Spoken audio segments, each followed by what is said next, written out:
Hello everyone, आज आपण पावभाजीची recipe बघणार आहोत। प्लीज व्हिडिओ नक्की शेवटपर्यंत बघा।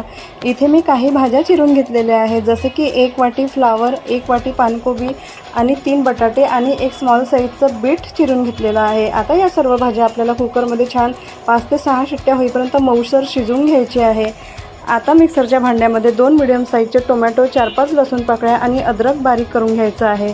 आता कढईमध्ये आपण तेल टाकून घेऊया। तेल गरम झालं, यामध्ये अर्धा चम्मच मोहरी, अर्धा चम्मच जिरे टाकून घेऊया।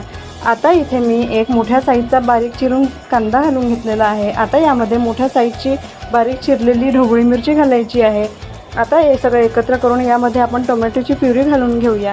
आता यामध्ये आपण 1 चम्मच तिखट, अर्धा चम्मच हळद आणि 1 चम्मच धनेपूड घालून घेऊया। आता इथे आपण छान 2 टेबलस्पून पाणी ॲड करून छान सगळं एकत्र छान शिजवून घेऊया।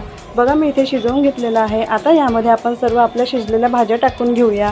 आता इथे चवीनुसार मीठ टाकून घ्यायचे आहे आणि इथे मी 2 टेबलस्पून पावभाजी मसाला घातलेला आहे। आता यामध्ये कोथिंबीर आणि अर्ध लिंबू पिळून घेऊया। आता सगळं एकत्र करून छान इथे थोडेसे बटर टाकून घेऊया। आता आपले पाव आपण मधातनं कापून छान शेकून घेऊया। बघा, इथे पावभाजी रेडी आहे। तुम्हाला जर माझी रेसिपी आवडली तर मला नक्की कमेंट्स करून सांगा।